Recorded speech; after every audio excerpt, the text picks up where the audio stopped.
16 horas. Boa tarde a todos. Agradeço, antes de mais nada, pela presença.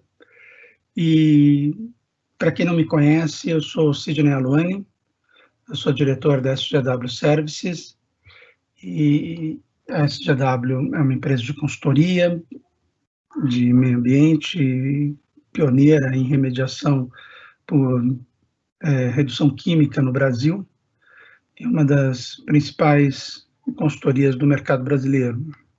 Também sou diretor da Provectus Environmental Products, tanto aqui no Brasil como nos Estados Unidos. A Provectus é uma empresa de pesquisa, desenvolvimento e fornecimento de tecnologias para remediação ambiental in situ, baseada na região de Chicago, nos Estados Unidos, com atuação em todos os continentes do mundo.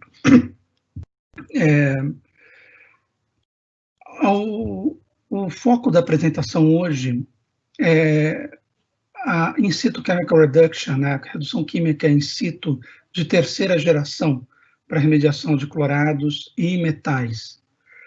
Essa in situ chemical reduction é uma tecnologia muito eficiente e, aqui no Brasil, não muito utilizada por uma série de motivos, uma série de razões, que eu vou tentar abordar algumas das principais durante a apresentação, mas é, sem dúvida, talvez a tecnologia mais eficiente, a mais adequada quando a gente trata de remediação de clorados, metais, pesticidas, herbicidas, energéticos e uma série de outros compostos.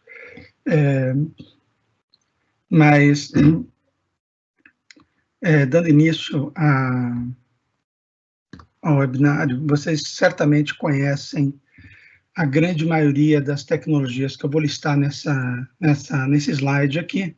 Eu tentei resumir os principais métodos que são utilizados aqui no Brasil, principalmente. Do lado esquerdo, nós temos as tecnologias baseadas em processos físicos, e do lado direito, as tecnologias baseadas em processos químicos, in situ, principalmente oxidativos, redutores e algumas variações desses processos. Hoje, a discussão vai ficar mais nessas tecnologias do lado direito, com ênfase, como eu já falei, na redução química, mas passando pelos princípios da oxidação e da redução depurativa, para que a gente possa entender as diferenças, as vantagens e desvantagens de cada uma delas. A estrutura da apresentação vai ser essa que está organizada nessa lista aqui. Primeiro, os princípios das tecnologias, rebound, metano, né, a geração e os problemas associados ao metano, as variações da tecnologia ISCAR, e injeção, estratégia, né, que são determinantes para o sucesso do projeto, a utilização, como pode ser feita a utilização de tecnologias de redução química nos seus projetos, e, finalmente, alguns estudos de caso. Antes de iniciar, propriamente dita, a apresentação, eu quero fazer algumas observações. Esse é um evento de apresentação, então, infelizmente, nós não temos na plataforma alguns recursos como de interação, de verbal. Embora vocês possam encaminhar perguntas, dúvidas, observações durante a apresentação via chat. Todos vocês têm aí na ferramenta do Microsoft Teams o acesso ao chat. Basta entrar e encaminhar sua pergunta, sua observação, sua dúvida, e ela vai ser registrada aqui na apresentação. Durante a apresentação, eu não vou ter acesso a esses comentários, mas ao final da apresentação, eu vou verificar todos eles, e aí a ideia é responder todas as dúvidas que, porventura, ainda tenham permanecido. Se possível, ao enviar uma dúvida, um comentário ou uma observação, por favor, se identifique, daí eu posso encaminhar essa resposta de forma mais personalizada. Se não der tempo, ou se a gente tiver algum problema quanto a isso, Posteriormente, essas dúvidas podem ser respondidas, a gente pode abrir até depois um ambiente de discussão que permita um debate verbal. Por isso que é importante se identificar. Esse seminário, né, esse webinário, está sendo gravado, e essa gravação vai ficar disponível depois no site da SGW, da Provectus, para ser assistida, vai ser verificada posteriormente. Tá? Então, se alguém perdeu algum trecho ou tiver que sair em algum momento e quiser verificar depois, vai estar disponível. Bom,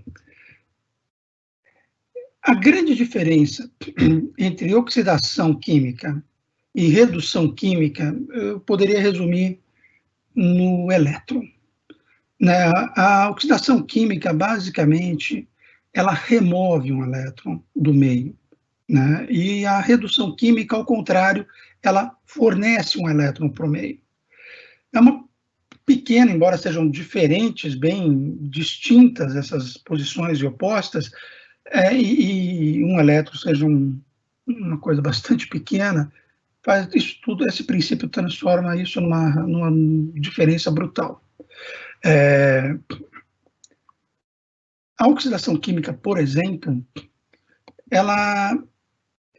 eu peguei essa tabela da EPA para exemplificar, nos principais processos oxidativos, permanganato, fenton, né, peróxido de hidrogênio, ozônio, persulfato, elas têm todas uma característica em comum.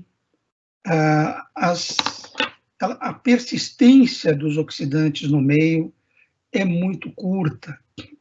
Então, se a gente for observar, a reação Fenton ou ozônio tem uma duração, uma estabilidade de minutos ou horas no meio, depois de aplicada. Permanganato, um pouco melhor, mas mal chega a 3 meses. E persulfato, que é o mais utilizado atualmente, ele também varia de horas a semanas, aí chegando em torno a poucos meses, né, 2, 3, 4 meses de reatividade no meio. Ou seja, é um período muito curto de reatividade, embora ela seja intensa. Mas isso traz uma série de limitações, e são limitações que muitas vezes não são observadas, não são percebidas por quem está fazendo ou comprando o projeto, e isso acaba resultando numa série de frustrações posteriormente, uma série de fenômenos que são absolutamente previsíveis. Vou mostrar para todos aqui a previsibilidade, por que acontece e como acontece. Então, processos de oxidação química, ERD, por exemplo, para remediação de clorados, muito frequentemente, eles têm como resultado etapas de rebound e necessidade de reaplicações. Ao longo dos slides eu vou mostrar isso claramente. E é óbvio que isso aconteça. E, da mesma forma, tem uma preocupação que deve existir quanto à comparação dos métodos e à escolha dos métodos, tem que ser muito além daquela escolha financeira numérica, porque existem uma série de aspectos que estão inseridos em cada uma das tecnologias e cada um das estratégias, né, cada uma das estratégias adotadas, que ultrapassam em muito o número final. E a ideia é que você sempre tenha, no final, o resultado mais eficiente, tanto do ponto de vista técnico como econômico. Bom, o que é a redução química? Redução química, ela foi definida, né, o In Situ Chemical Reduction, o termo ISCR, foi definido em 2004 pelo Dr. Jim Miller e o Dr. Dick Brown, num artigo que eles publicaram, como um processo sinérgico, combinando as reações bióticas e abióticas, criando condições altamente redutoras e ricas em elétrons. Não é não é a mesma coisa que uma decloração redutiva, né? Biorremediação anaeróbia aumentada, não é igual a uma aplicação de ferro zero valente ou qualquer processo similar. Eu dividi em 3 gerações para facilitar esse entendimento, onde a primeira geração, aqui embaixo, eu juntei os processos iniciais de RD e degradação anaeróbia. São todos processos redutores, mas são os primeiros processos redutores com algumas limitações.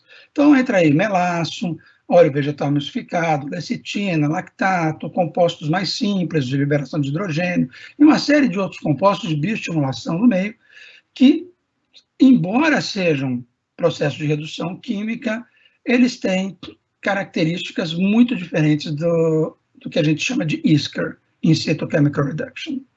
A segunda geração, ela justamente acontece em 2004, com o nascimento, né, desse termo, dessa tecnologia ISCAR, e tem vários produtos que se situam nesse grupo, né? Aqui no Brasil a gente tem o ISCAR-IR e IRM, nos Estados Unidos e no restante do mundo o Provect-IR e IRM básicos, né? O ABC e o EHC, Daramend, ou seja, a gente tem uma série de produtos, além desses, né, são os mais famosos, tem uma série de produtos também que se encaixam aqui nessa segunda geração. A terceira geração, e que vai ser um pouco mais alvo dessa apresentação, é a evolução, trata-se da evolução desses reagentes ISCAR já numa condição antimetanogênica. Aí se situam o ISCAR-IR e IRM mais desenvolvidos, o Provect-IR e IRM, e o ABC+. Esses produtos, tem alguns outros em constante licenciamento, mas eles têm uma característica que é a inibição da geração de metano no processo redutivo. Eu queria que todo mundo prestasse atenção nesse detalhe, que ele vai ser explicado nos próximos slides, mas ele é muito relevante.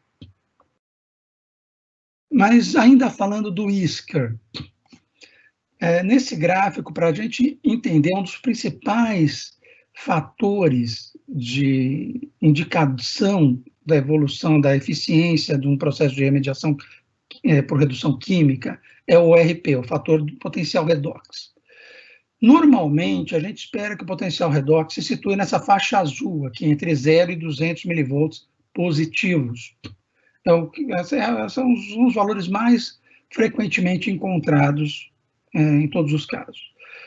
Quando a gente aplica algum meio de redução que não seja o ISCAR, ou seja, ferro zero valente, alguma fonte de carbono, um bioestimulador, um óleo vegetal emulsificado, ou seja, qualquer um daquelas melaço, a gente vai trazer o potencial redox para o negativo, mas ele vai ficar numa faixa entre 0 e menos 200 milivolts, vai ficar em qualquer lugar por aqui.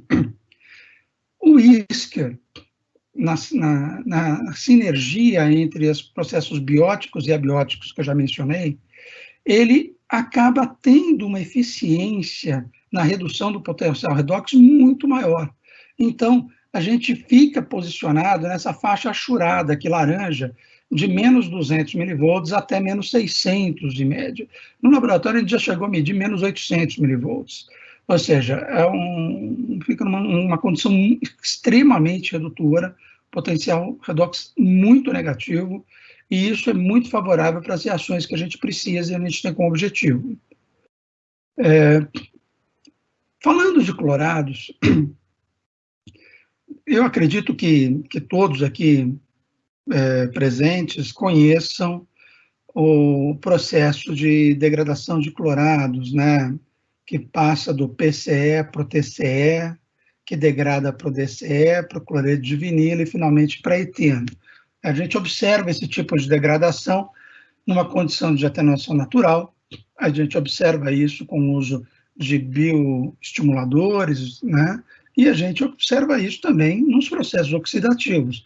Ou seja, a degradação vai acontecendo passo a passo, composto a composto, mas sempre gerando uma transferência de massa, ou seja, aquele montante de PCE acaba produzindo um outro montante similar de TCE e sistematicamente de DCE, de cloreto de vinilo, para finalmente chegar no eteno.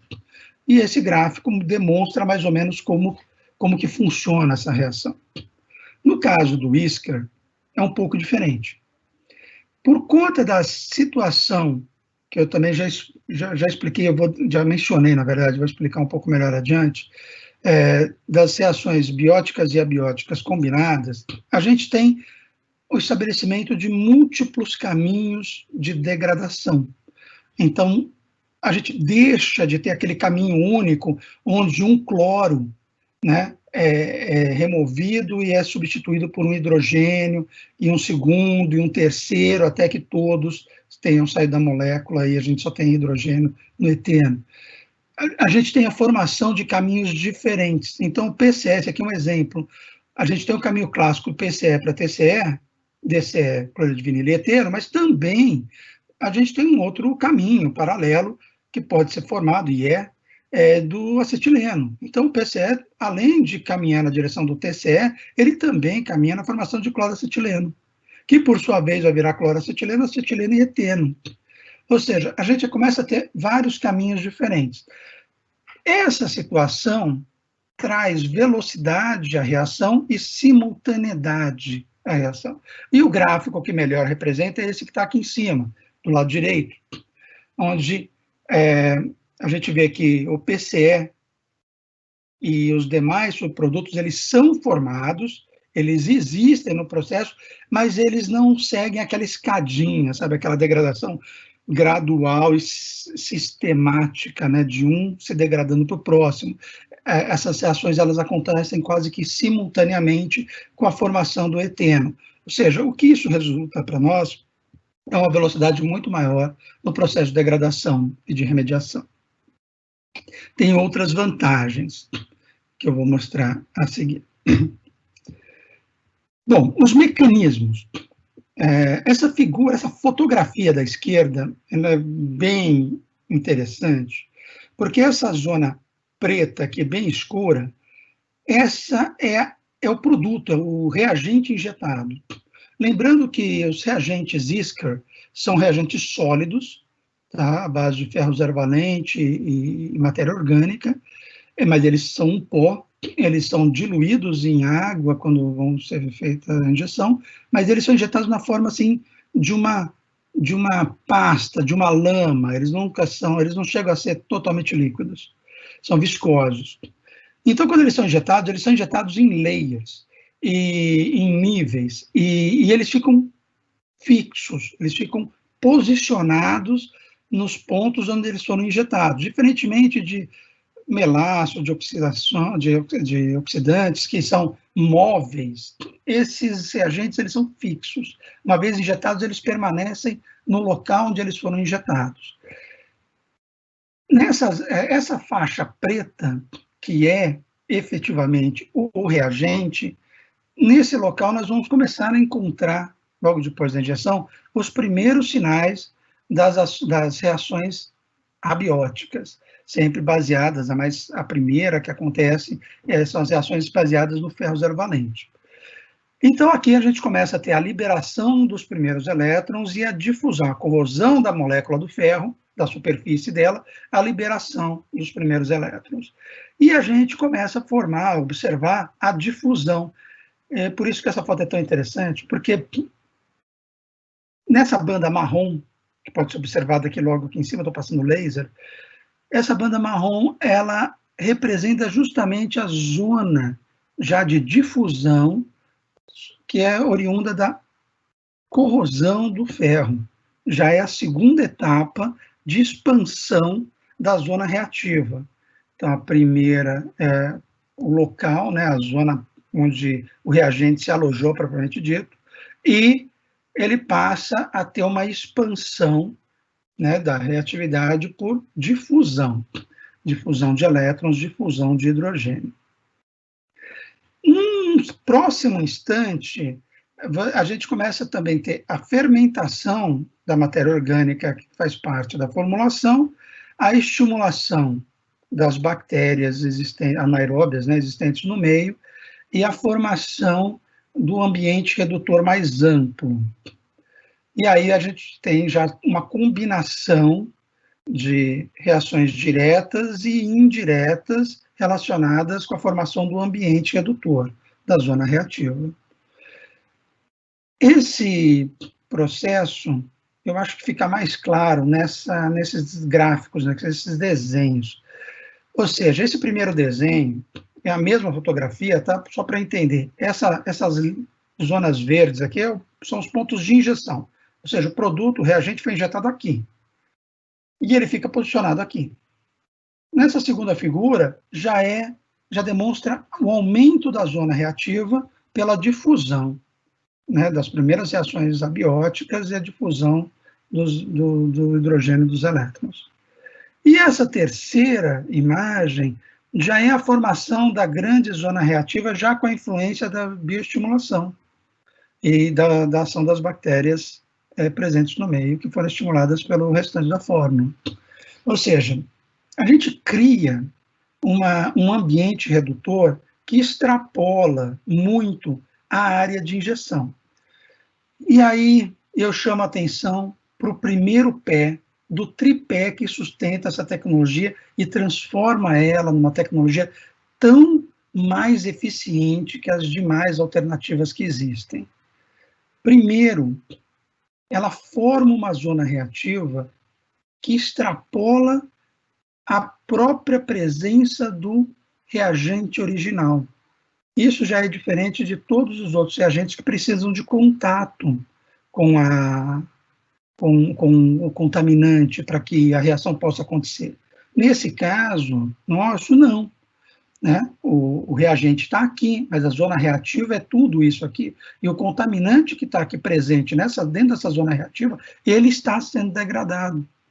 Diferentemente de qualquer outro reagente, que se tivesse posicionado dessa forma, a reação só aconteceria aqui.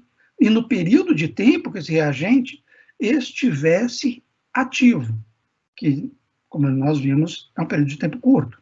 E aí vem o segundo pé do tripé de sustentação dessa tecnologia e por que ela é tão superior. É a duração. A zona reativa, ela se estabelece e ela tem um tempo de reatividade de pelo menos 5 anos.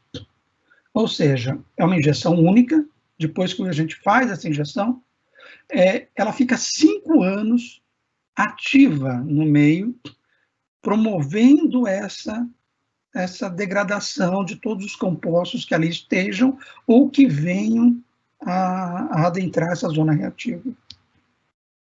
Mas vamos em frente.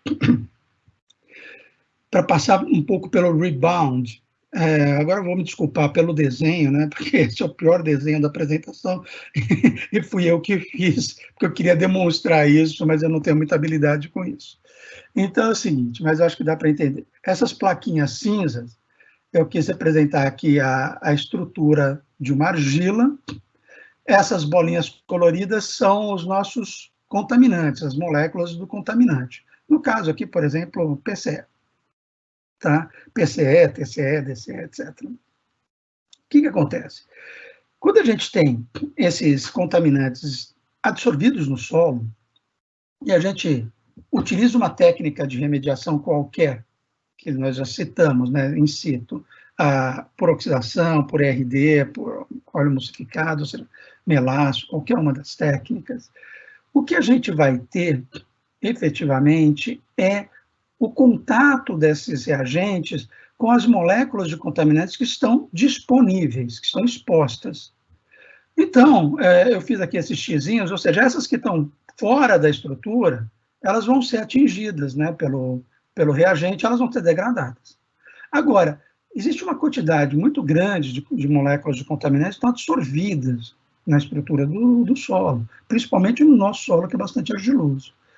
E elas não vão ser atingidas por esses reagentes, elas vão continuar aqui dentro.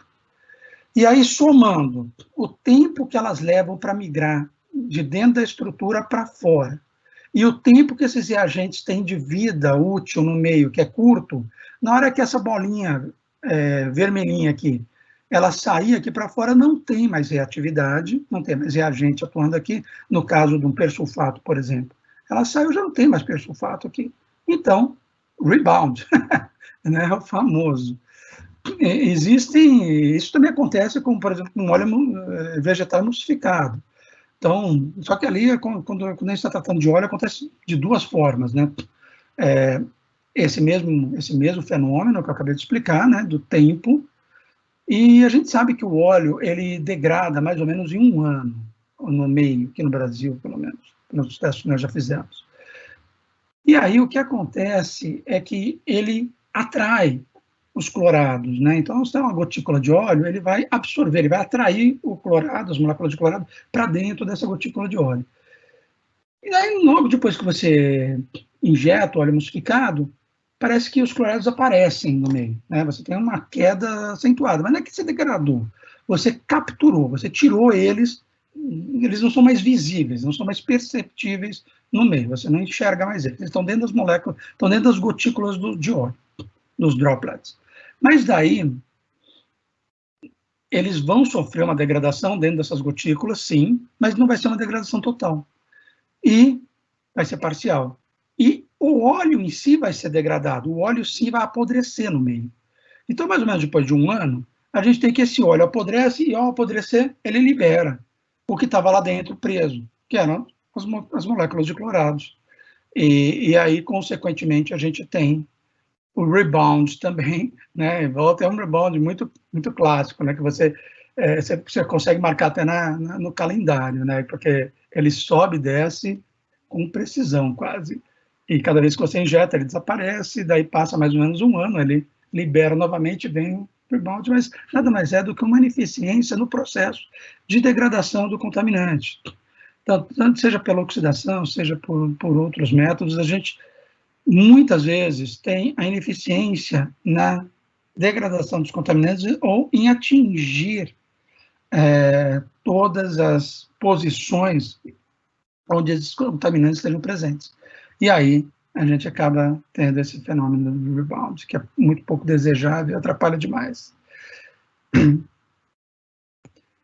Ainda nesse tema, esses 2 gráficos foram construídos pela EPA, região 4, a região da Flórida. São 2 gráficos muito interessantes, na minha opinião, porque eles pegaram e acompanharam durante mais ou menos 10 anos uma série de projetos que foram remediados, né, foram tratados com oxidação química, e outro grupo de projetos que foram tratados com processos redutivos. Tá? Para entender ao longo do tempo como que se comportava cada tipo de abordagem. E deu um resultado muito claro em relação a tudo isso que eu estou dizendo. Primeiro, na oxidação, você tem um instante zero, onde você tem a injeção dos oxidantes, você tem uma redução abrupta, né, violenta e aguda nas concentrações desses contaminantes. Mas, num espaço de tempo muito curto, essas concentrações voltam a subir. E depois de algum tempo, você percebe que elas se estabilizam no mesmo patamar que elas estavam antes do processo de injeção de oxidante. Ou seja, ela tem uma pequena redução, mas ela volta para o mesmo patamar de concentração, a grande maioria. A tendência dessa aplicação é voltar para a mesma posição. Nos processos de redução química, ao contrário. Você tem eles aqui posicionados mais ou menos nessa faixa.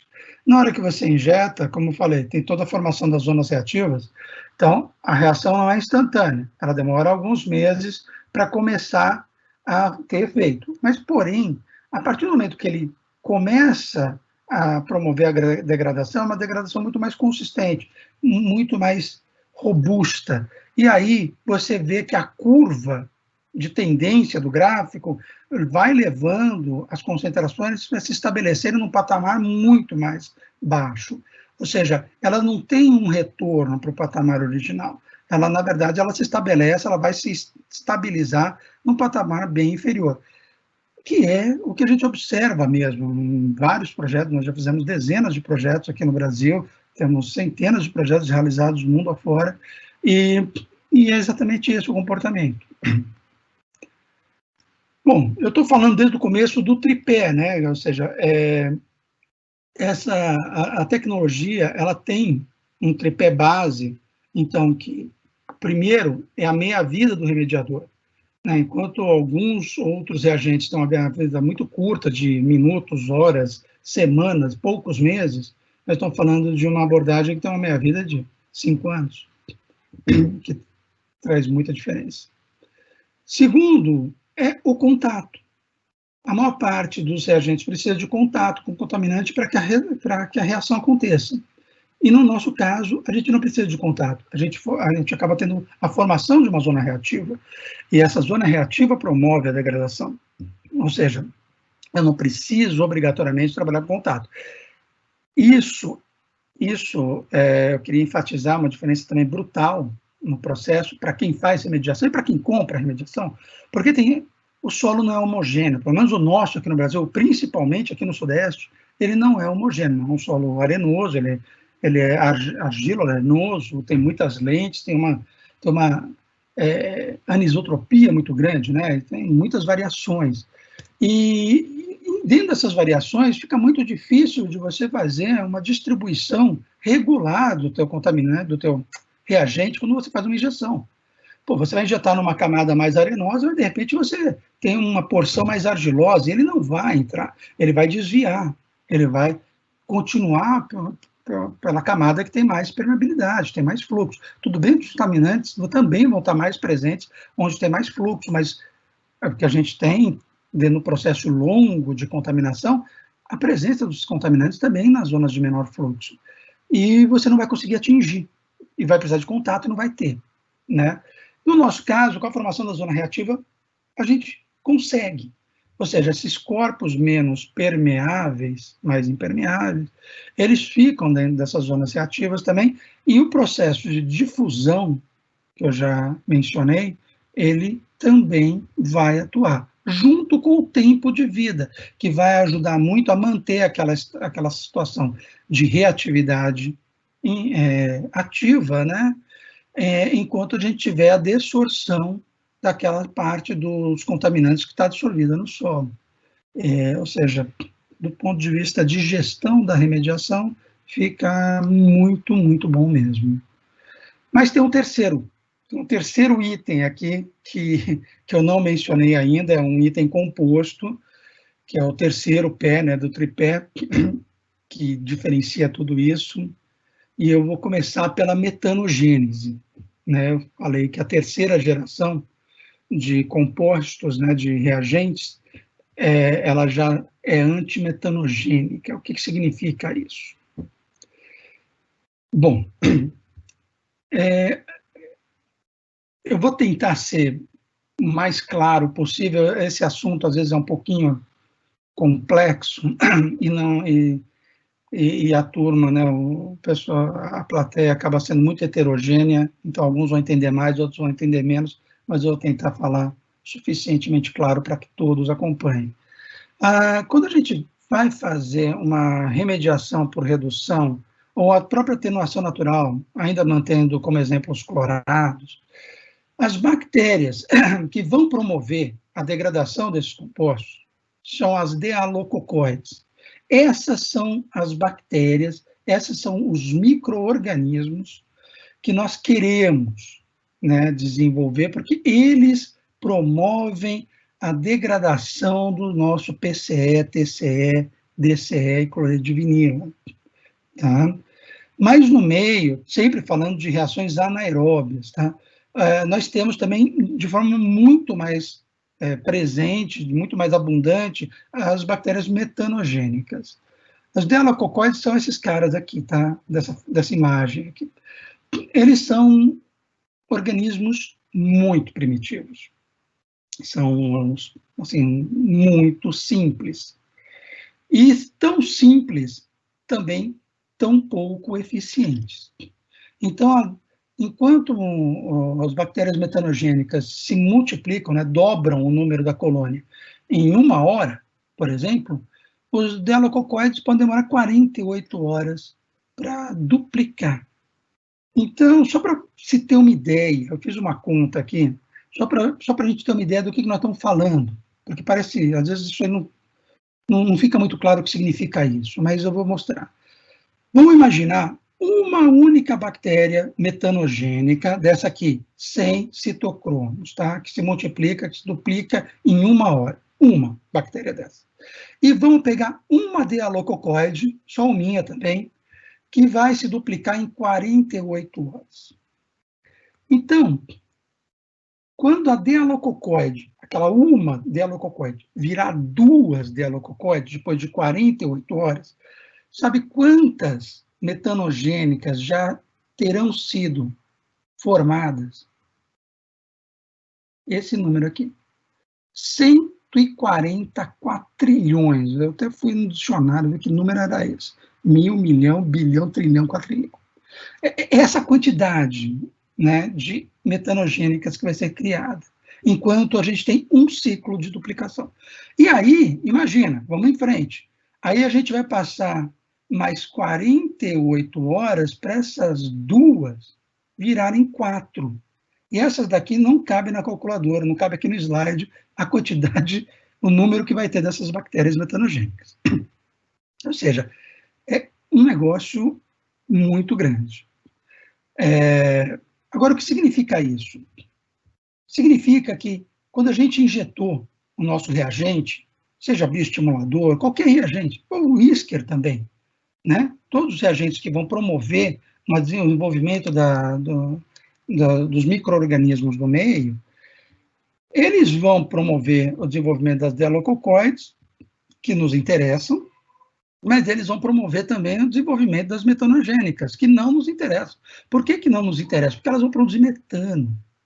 Então, elas não vão degradar os compostos clorados. Elas não vão promover essa degradação. Elas vão produzir metano. E elas vão fazer algumas outras coisas que eu vou falar um pouquinho mais adiante, não vou falar agora, que também são igualmente ruins. Agora, qual o problema do metano? O metano tem vários problemas, né? Desde risco à saúde, né? Explosividade, até migração, ele acaba sendo um fator de auxílio na migração de vapores, inclusão de vapores. Ele é um gás de efeito estufa, do ponto de vista de sustentabilidade, ele também é prejudicial, mas ele, de uma forma mais simples e direta, ele consome o nosso reagente. Então, ele vai consumir o nosso reagente para produzir metano, e não para degradar clorados. Tá? Então, talvez esse seja um dos fatores assim, mais doloridos nesse processo, porque é literalmente o dinheiro que foi investido ali, uma parte desse dinheiro vai virar metano. Esse gráfico é um pouco bagunçado, mas eu acho que dá para entender. Porque, no final das contas, o que nós estamos falando aqui é na geração do hidrogênio. O hidrogênio é que vai substituir o cloro na degradação dos clorados, por exemplo, né? Então, a chave de tudo isso, de toda essa reação, é o hidrogênio. O hidrogênio é o nosso cara, é o que a gente quer. A gente tem que usar o nosso reagente para que seja produzido elétrons, hidrogênio, e para que ocorra a declaração redutiva. É esse o caminho. E esse caminho é justamente esse caminho da seta vermelha. É isso que nos interessa. Essas setas azuis são justamente os caminhos alternativos que não nos interessam. Então, é metanogênese, é acetonogênese, né, a formação de acetatos, é sulfidogênese, ou seja, tudo isso também vai acontecer num ambiente redutor, ele pode acontecer, e essas reações alternativas, elas vão consumir o nosso reagente, vão consumir uma parcela desse material e produzindo produtos que não nos interessam e não vão trazer nenhuma vantagem para nós.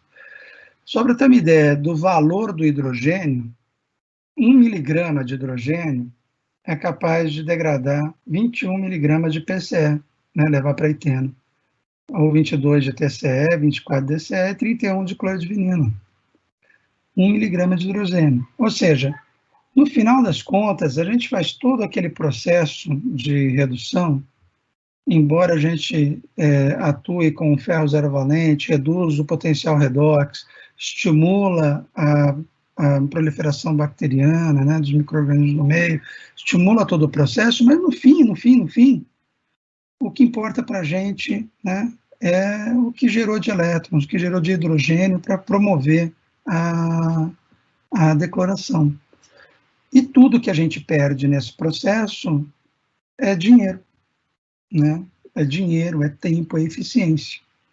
Então, quanto menos a gente perder, mais eficiente vai ser o processo, mais rápido vai ser, mais econômico vai ser. Bom, é a terceira perna, né? Quase que completa.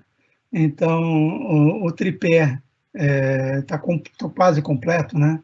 Que é o tempo de vida da reatividade no meio, né, do remediador, a não necessidade de contato com os contaminantes e o fator antimetanogênese, que aumenta demais a eficiência. É que junto com a metanogênese eu também coloquei aspectos de injeção, mas isso eu coloco assim como um todo no processo, foi muito rápido, como um todo no processo, porque todos esses três fatores têm relação com o reagente, são características do reagente.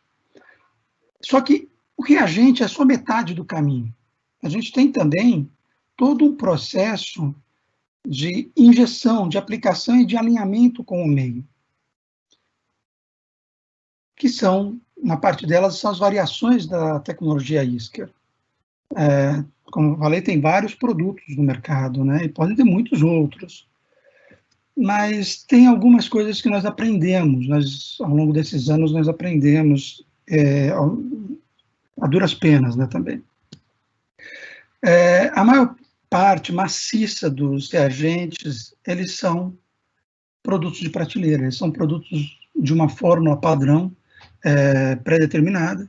Às vezes, um ou outro permite algum pequeno ajuste, mas é muito difícil, geralmente algum ajuste é feito no campo, mas são produtos padronizados. E o que nós percebemos ao longo dos anos é que funciona, mas podia funcionar muito melhor. E tem alguns ajustes na própria fórmula que poderiam ser feitos. E eu não estou falando de mudar a fórmula, estou falando de ajustes nos quantitativos, no balanço da fórmula, para se adequar às condições hidrogeoquímicas de cada caso e também às condições do contaminante-alvo. Então, dependendo da concentração dos contaminantes, dependendo do meio, das características do meio, você pode fazer alguns pequenos ajustes na fórmula e ela fica muito mais eficiente, mas muito mais eficiente. E então, nós chegamos nesse ponto que, nessa terceira geração de reagentes, a gente entende que eles têm que ser customizados. Então, uma das primeiras diferenças, né, eu acho que uma das principais diferenças é essa. Não tem produto de prateleira. Né, a gente aboliu isso.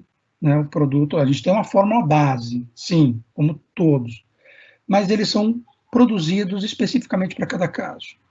A gente tem para testes, sabe, quantidades pequenas para testes básicos, mas todo o volume de produto que é usado nos projetos de remediação são produzidos especificamente para cada caso. Outra coisa que é muito relevante são as características do próprio reagente.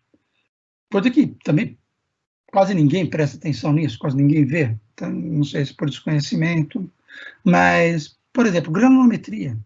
Granulometria influencia diretamente na reatividade do reagente. Como nós estamos falando de superfície de contato, todo mundo sabe que quanto menor a partícula, maior a quantidade de superfície de contato que você tem, né? Então, por exemplo, você pega, só como exemplo, pega um tijolo e você mede a superfície de contato do tijolo, né? De uma peça única. Aí você pega esse tijolo e moe ele.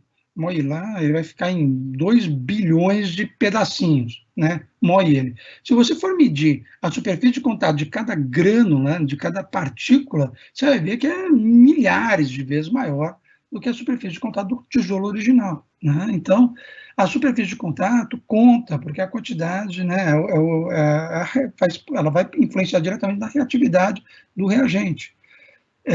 Então, granulometria é importante. Como eu já falei, eu acho que todo mundo acompanhou, da metanogênese também. A inibição de metano também é importante, que vai conferir muito mais eficiência e menor perda dos reagentes no meio. Então, são diferenças que precisam ser observadas, porque elas vão resultar na eficiência da reação e no custo final do projeto. Agora, mas é o mesmo preço, você pega aqui um reagente com essa granulometria, um outro com essa granulometria, eles têm o mesmo custo? Claro que não. Isso aqui é tranquilamente o dobro do preço desse, só que é 5 vezes mais reativo do que esse. Então, o que é mais barato no final? Você pega lá um custo lá, esse aqui custa 100 mil reais, esse aqui custa 50 mil reais, esse aqui é mais barato? Não, porque esse aqui vai ser o equivalente a 5 vezes esse cara aqui. Ou seja, como você precisaria de 250 mil reais para fazer o que se faz com 100. Outra coisa é a metanogênese, né, que eu falei. É mais caro um produto antimetanogênico? Claro que é. Mas ele é um pouco mais caro, mas entrega uma eficiência muito maior. No final, é muito mais barato você usar a tecnologia mais evoluída, mais completa. O resultado vai ser mais rápido, mais consistente. Resumindo, né, a gente tem, com esses cuidados, a gente tem um aumento na velocidade, a diminuição na quantidade de reagentes e aumento na eficiência, consequentemente diminui os custos. E você pode ter exatamente o inverso, né? A quantidade maior de reagentes, diminuição de eficiência, aumento dos problemas e custos aumentados. Aqui eu queria fazer uma observação que eu acho que quase 100% dos nossos projetos eles saem de um quadro como esse. Tá? Quase que 100%, se não for 100%.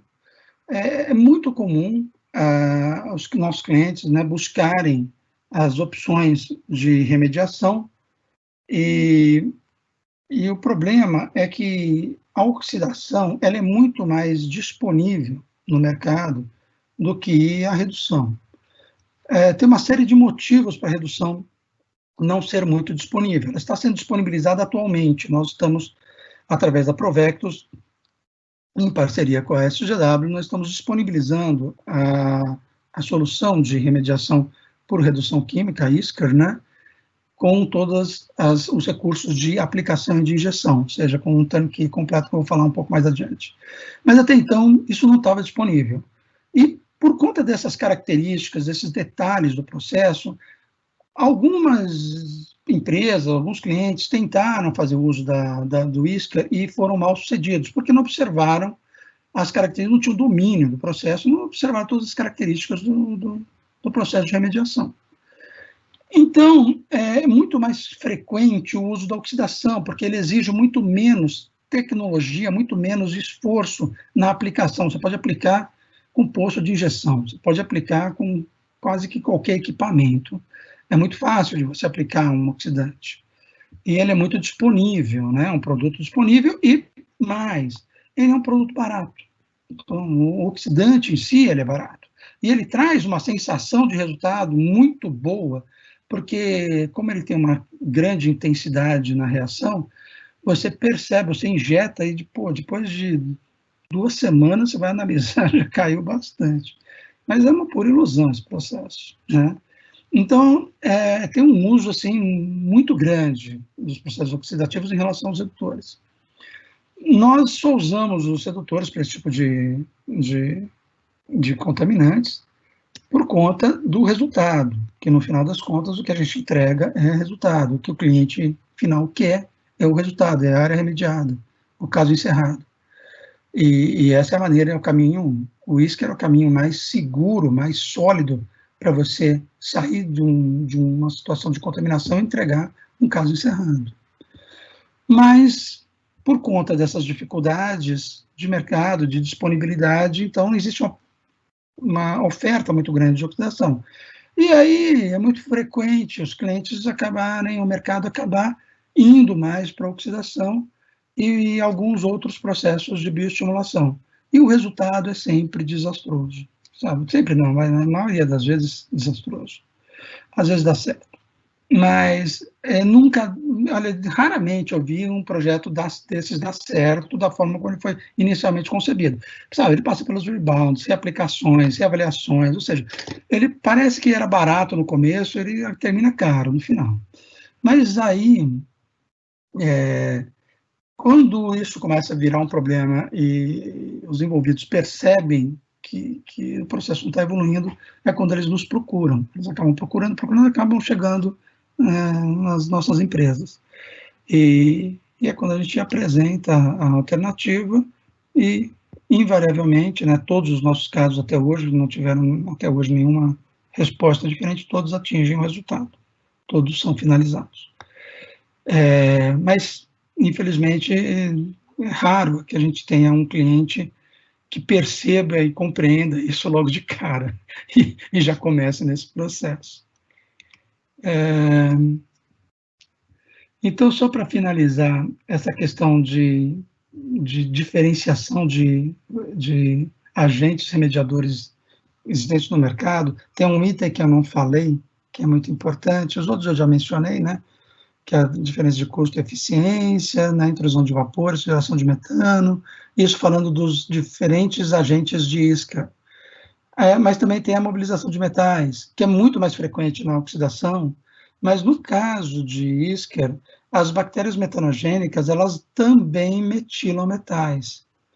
E isso também é um problema por conta da toxicidade desses metais metilados, que pode trazer um problema adicional ao site, né? Eu uso como exemplo aqui o arsênio.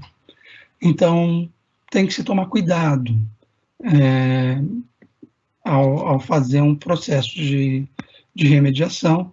Eu queria só levantar essa questão, porque são diversos aspectos que precisam ser considerados, e eu percebo que muitas vezes a discussão ela é muito, muito rasa, ela é muito superficial e invariavelmente comercial.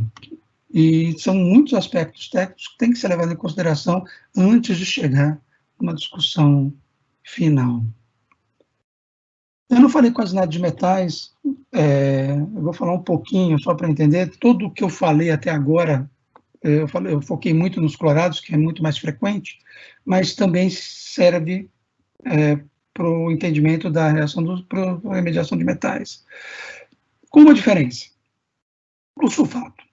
Né? O que a gente tem lá na fórmula, a diferenciação da fórmula nossa, quando a gente tem o reagente para metais, a gente também agrega sulfato nessa fórmula. Então, continua sendo fel zero valente, né, matéria orgânica e sulfato, coisa que não tinha para os organoclorados. A ideia aqui também é um produto redutor e mineralizar, criar uma condição de estabilidade desses metais com a mineralização deles. Esse gráfico aqui do lado dá o exemplo do que poderia ser a remediação do arsênio.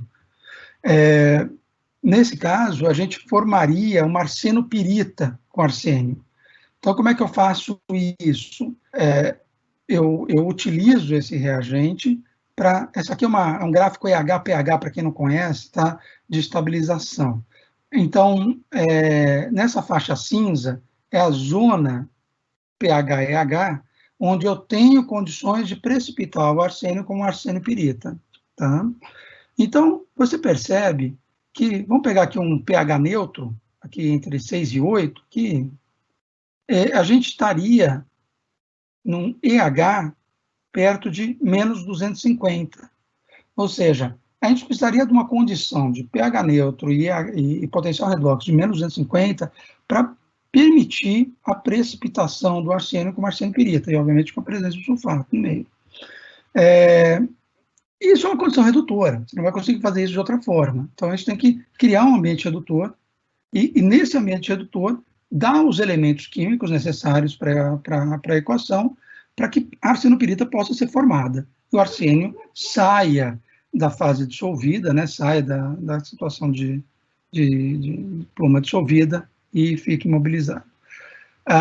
É uma condição bastante estável, bastante segura, e a gente já testou isso em laboratório. Ele fica estável com pH até 4. Ele só vai se remobilizar, solubilizar, se o pH baixar de 4, né? Ou seja, em condições bastante ácidas, que não costumam ser uma situação natural. Existem uma série de outros gráficos pH e H para vários outros metais, estão aqui representados, ou seja, para cada um existe uma condição de equilíbrio sempre baseado numa condição de EH, de potencial redox negativo. Então, a gente vai ter que controlar pH e EH e a condição de equilíbrio químico para que eles possam formar os minerais mais estáveis que vão, consequentemente, tirar esses metais da fase dissolvida. Por conta dessas características tão específicas, a gente costuma dizer que não existe uma fórmula de ISCAR-IRM pronta. Existe uma referência. No caso de remediação de metais, mais ainda, tudo é customizado. Tudo é muito customizado. Obrigatoriamente, a gente faz um ensaio de bancada para definir as melhores condições de precipitação desses metais e definir quais são as condições adequadas de formulação para que a gente tenha um resultado. Então, no caso de metais, aquela característica de customização é ainda mais importante. E, infelizmente, é algo que a gente não vê no mercado. Bom, até agora eu só falei de reagentes, mas tem mais do que reagentes nesse processo. Mencionei agora há pouco que reagentes fazem a metade do trabalho, mas tem a outra metade, né? E é aí que a SGW e a Provectus podem ajudar bastante. A estratégia de remediação e a forma de injeção. Então, aqui eu coloquei 3 gráficos muito simples também, só para ilustrar estratégias de remediação. Por exemplo, no gráfico A, a figura A aqui, a gente tem uma abordagem muito simples, muito econômica, muito eficiente. Ela não está focada em tempo, ela está focada em custo. Ela traz segurança para o processo, tem um custo baixo, mas ela tem um tempo de tratamento longo. O que é? A gente faz o abatimento, né, faz a injeção mais reforçada, mais maciça no hotspot, visando abater as concentrações mais altas e, consequentemente, eliminar a fonte secundária, né, de alimentação da fase dissolvida, e estabelece uma barreira permeável reativa, a jusante, para impedir que essa pluma migre para fora do site ou para alguma região mais sensível do site, mesmo dentro do site. Então, dessa forma, a gente controla a movimentação da pluma e faz o abatimento da fonte, que automaticamente vai diminuir as concentrações da pluma. E a gente vai monitorando, nós vamos monitorando esse processo. E aí, ao longo desse processo, como a gente sabe que a gente tem 5 anos de reatividade, a gente vai avaliando, essa abordagem pode ter sido suficiente para trazer essa pluma para uma condição abaixo dos riscos, ou pode ser necessário mais uma intervenção complementar. Por isso que eu falei, o foco aqui não é tempo, é custo, o custo é bem o menor custo possível que se tem dentro do processo com muita segurança no gerenciamento. A indústria usa muito essa abordagem em situações internas, onde o risco está controlado e não existe nenhuma previsão de desmobilização da indústria, né? Ela continua ali, então, quer dizer, o tempo não é necessariamente um problema, então a gente faz esse gerenciamento. Essa figura B, ela mostra uma outra estratégia, também simples, onde a gente já começa a controlar o tempo e ela também é econômica. São múltiplas barreiras reativas permeáveis. A gente meio que fatia a pluma e sabendo que a pluma está caminhando nessa direção, a gente vai distanciar essas linhas, essas barreiras, de forma tal que a gente tem uma previsão do tempo que essa pluma vai demorar para caminhar esse intervalo. A ideia aqui é que a gente utilize o fluxo de água subterrânea a nosso favor e traga os contaminantes em direção às nossas posições de reatividade, e automaticamente eles são degradados. Essa é a ideia, que a gente poderia remediar a pluma inteira sem necessariamente atuar na pluma inteira. A gente atuaria apenas em algumas linhas e faz o abatimento. É uma abordagem também bastante usada, muito usada em indústria, mas também é muito usada em situações off-site e situações onde a gente precisa, não são tão agudas e não requerem tanto redução de concentrações num tempo muito pequeno, mas requerem um controle nesse processo maior, né? E tem a terceira abordagem, que é uma abordagem muito utilizada pelo mercado de mudança de uso, o mercado hoje é ocupado pela construção civil, que compra áreas contaminadas e precisa incorporar, e precisa ter essa área remediada o mais rapidamente possível. Nesse caso, a estratégia é full scale mesmo, é fazer injeção na pluma inteira, e com isso a gente consegue reduzir bastante o tempo de reação, o tempo de remediação. Obviamente, ela é mais cara, né? Vai usar mais reagentes, mais pontos de injeção. E lembrando que os reagentes têm uma vida útil, uma reatividade de 5 anos, mas muitas vezes um caso desse ele é desenhado para ser concluído em 1 ano e meio, no máximo 2 anos, às vezes 1 ano. Então, é uma abordagem mais cara, mais focada em tempo. Essas são algumas estratégias. Agora, sobre a aplicação do conhecimento, isso é muito legal. Essa figura que vocês estão vendo aqui, eu acho que ela é muito frequente, mas é muito frequente mesmo, em projetos de remediação. Então, depois que você faz todo o processo de investigação, né, ao longo da primeira etapa de conhecimento, aí você vai para o projeto de remediação e, muito frequentemente, o projeto de remediação faz uma previsão, assim, de uma malha regular, né, põe lá o distanciamento, os pontos aí a cada 4, 5 metros de distância, com profundidades parecidas, tal, cobre a pluma inteira, e se for in situ, com aplicação lá dos reagentes nesses pontos todos. Isso aqui é o mais comum. Ou seja, o que a gente está esquecendo aqui? Você não está levando em consideração a distribuição da pluma. Você não está levando em consideração muito o meio, né? A heterogeneidade do meio. Ou seja, e nem a estratégia do processo. Esse desenho aqui, essa estratégia de aplicação, ela é mais alinhada com o que nós fazemos atualmente, ela leva em consideração todas as características do meio, ou seja, na zona mais contaminada, onde tem as maiores concentrações, você vai ter um aporte maior de reagente, faz sentido você ter uma injeção mais massiva de reagentes, onde você vai ter mais contaminação. Na jusante da pluma, por exemplo, faz sentido você fazer uma barreira permeável reativa para conter qualquer migração e segurar a pluma na posição que você quer que ela esteja. Na fase dissolvida, sabe, no restante da pluma, que não é no hotspot, na zona da pluma de fase dissolvida, você faz injeções, mas em quantidades menores, em grau de reatividade menores e o raio de influência maior. Né? Ou seja, você vai, inclusive, alterando algumas características da fórmula.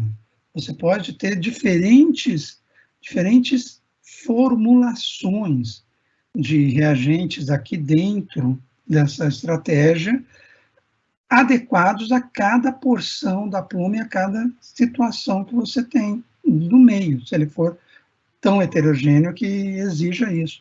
E a gente tem casos que vai mais além, onde a gente combina técnicas. Então, tem situações onde a gente combina remediação in situ com extrações, ou seja, você precisa usar. E muitas vezes fazer com que essas técnicas possam atuar conjuntamente. Né? Tudo isso não veio facilmente, né? Tudo isso aconteceu ao longo de quase 1 milhão de quilos de reagentes, né, injetados, mais de 1 milhão de metros cúbicos de plumas remediadas, né, mas a gente teve 100% de sucesso até hoje nessas abordagens. Importante mencionar que, com a formação da Provectus em 2014, a SGW se juntou com a IET na formação da Provectus, e a IET é a empresa mais antiga nos Estados Unidos de injeção, né, para remediação in situ, empresa especificamente que trabalha com remediação in situ. E aí nós fizemos uma grande transferência de tecnologia para cá, né, para o Brasil, e foi possível colocar nosso parque de injeção no mesmo nível do estado da arte que existe nos Estados Unidos. E essa linha do tempo é muito divertida, para mim, pelo menos, porque a gente começa a ver os primeiros processos de injeção de Isker, né, aqui no Brasil. Essa primeira imagem, a gente até misturava em tambor, né, em tambores, usava um misturador assim, manual para fazer, depois a gente foi evoluindo um pouquinho. Esse é o processo de aprendizado, de evolução, né, ao longo dos anos, e até que a gente chegou no estágio que nós encontramos hoje, né, dentro de um alinhamento tecnológico com o que existe de mais moderno no mundo. São muitos equipamentos, todos os equipamentos têm uma engenharia própria, eles são desenvolvidos especificamente para essa finalidade. Esse é um dos fatores limitantes que o mercado sempre teve, porque não existe kits de injeção de Isker, de agentes remediadores para redução química in situ. Ou seja, são tecnologias que são construídas, são desenvolvidas internamente. Por exemplo, não existem máquinas para injeção desse tipo de reagente. Então, todas as nossas máquinas, nós compramos, nós encomendamos as máquinas, mas a gente altera os projetos delas, a gente ajusta os projetos para que elas tenham o desempenho que nós desejamos, que nós precisamos. Então, são máquinas que, no final, são completamente diferentes das máquinas que são vendidas, né, de máquinas de sondagens, né, são totalmente diferentes porque elas têm características próprias. Outra coisa, ferramental. Ferramental também foi desenvolvido ao longo de décadas para atingir o resultado. Então, nós estamos falando aqui por exemplo, de raio de influência. Quando a gente faz a injeção, no começo a gente injetava e ele tinha um raio de influência de 1,5 m, né? Quando dava sorte, quando era bom, chegava a 2.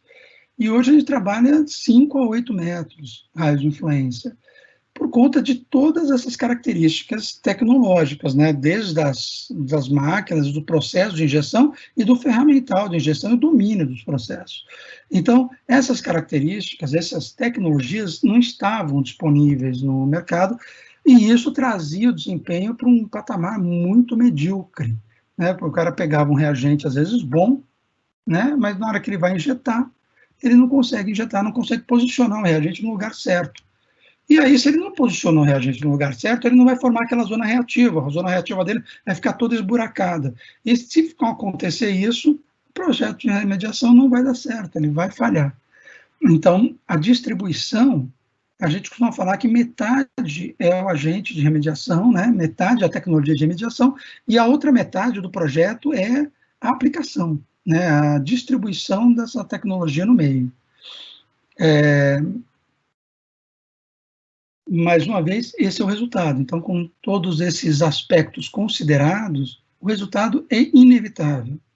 É tão inevitável que a gente acaba assumindo uma série de riscos e garantias, porque o resultado ele acaba sendo muito controlado, né? Só apenas para encerrar, estou finalizando já, né? É uma tecnologia, então, disponível no Brasil desde 2007, que está sendo utilizada, tá? Em 2014 a gente começou com a versão antimetanogênica,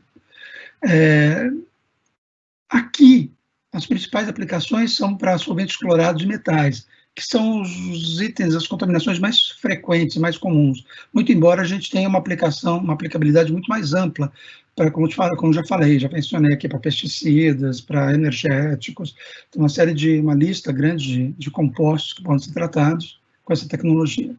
Esses nossos produtos são licenciados pelo IBAMA, são registrados desde 2014, são registrados no IBAMA, são reconhecidos pela CETESB, temos vários casos, a maior parte dos casos foram feitos aqui no estado de São Paulo, e aquilo que eu já repeti algumas vezes, né, as metas sempre foram atingidas. Tudo é fácil? Claro que não. Cada projeto apresenta suas dificuldades, e cada projeto traz um novo aprendizado, sempre. Mas as metas são sempre atingidas, às vezes demora um pouco mais, demora um pouco menos, traz um pouco mais de dificuldade, um pouco mais de desafio, mas até hoje não tem nenhum único projeto que a gente não tenha atingido as metas. Sobre garantias, né, já falando em como, imagino, como a gente pode ajudar nos processos, seja você cliente final, você empresa de consultoria, como você pode usufruir disso. Como a gente tem, né, como já no nosso histórico, a gente, além de dominar o processo, desde a formação da tecnologia até a injeção, e ao longo desses 13 anos, 14 anos, vários projetos, todos encerrados, todos com as metas atingidas, isso trouxe um nível de confiança muito grande para nós.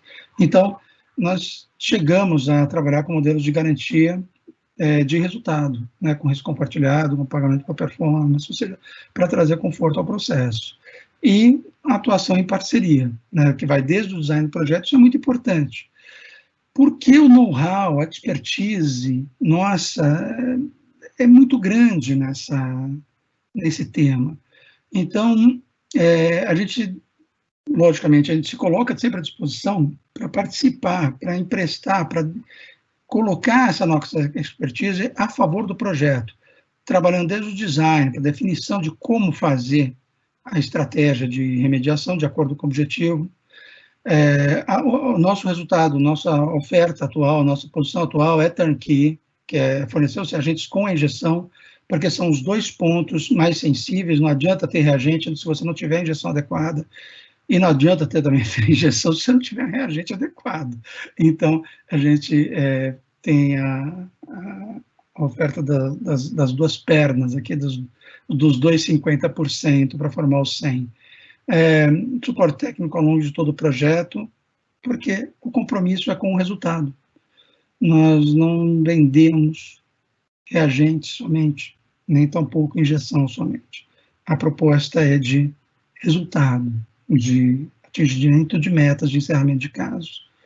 E, por último, né, disponibilidade global. Como eu falei, nós temos a presença aqui na América Latina, através dessa combinação Provectus-SGW, lá nos Estados Unidos, na combinação da Provectus com a IET, e isso também acaba se propagando para a Europa e para a Ásia. Tem alguns casos que eu vou passar rapidamente, para não ficar também chato, maçante, já tem mais de uma hora que nós estamos aqui nessa apresentação, só levando em consideração que nós apresentamos, existe um seminário, existe um grande congresso de remediação que acontece nos Estados Unidos todos os anos, né, organizado pelo Instituto Batelli. Talvez o principal evento de remediação que acontece no mundo. Nós participamos do seminário do Batelli desde 2008, 2009, sempre com 2, 3, às vezes 4 projetos selecionados sendo apresentados lá no seminário. Então, alguns que eu coloquei aqui foram apresentados no Batelli, mas a gente tem uma quantidade muito grande de projetos, de vários tipos de situações, contaminantes diferentes, ou seja, e essas informações estão disponíveis, né? Estão disponíveis no nosso site, estão disponíveis e podem ser mais disponíveis em caso de interesse específico. Mas só para ilustrar, né? Esse é um caso de mudança de uso, né? A contaminação de clorados, e aí tinha uma pressão muito grande pelo tempo, né? Tinha que concluir isso muito rapidamente. Então, foi uma injeção massiva de reagentes e com um abatimento bastante rápido, sabe? Nós tivemos uma redução muito expressiva, assim, em poucos meses, digo assim, em 4, 5 meses, a redução já tinha sido muito grande, o projeto foi concluído em menos de um ano, mas já com metas bastante baixas, restritivas, né, para o uso residencial.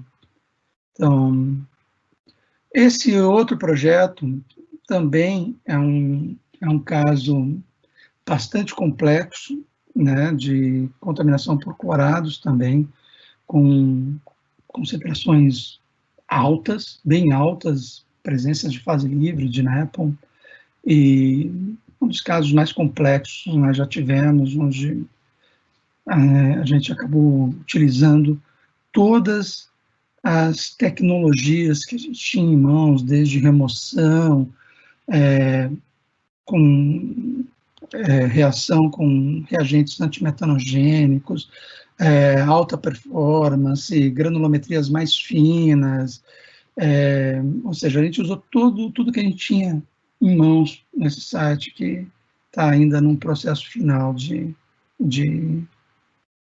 tratamento.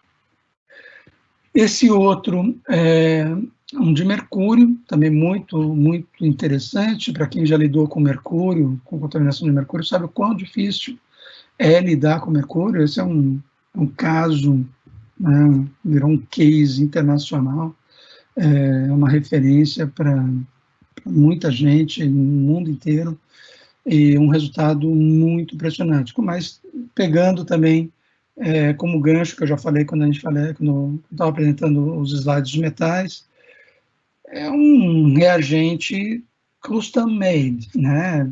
Ele é um reagente customizado, foi desenhado em testes de bancada especificamente para ter o resultado que a gente desejava nesse caso. Assim, eu posso usar esse reagente em outro caso? Não, não pode. Ele foi construído para isso, né? Ele foi desenhado para isso, dentro daquelas alterações que eu falei. Dentro de uma formulação, tem pequenas variações que podem parecer insignificantes, mas elas são muito relevantes do ponto de vista do equilíbrio da reação.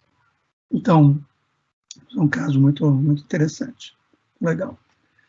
Tem outros, muitos outros, né? Esse é o fim da apresentação. Eu vou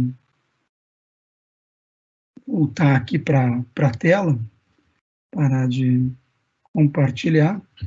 E o que eu queria apresentar hoje nessa conversa era isso, era falar um pouco mais dessas tecnologias, dar um pouco mais de clareza, né, na diferença entre as diversas linhas de tratamento para remediação de clorados, de metais, né, principalmente clorados, onde tem uma diversidade muito grande, né, de redução declorativa e oxidação química, ISCAR, e a gente me incomoda bastante, né, ver que durante muito tempo o ISCAR não foi a tecnologia mais utilizada aqui no Brasil, embora seja muito utilizado nos Estados Unidos, mas não foi a tecnologia mais utilizada aqui no Brasil por outros fatores, e também muito por falta de conhecimento, muito por falta de conhecimento específico.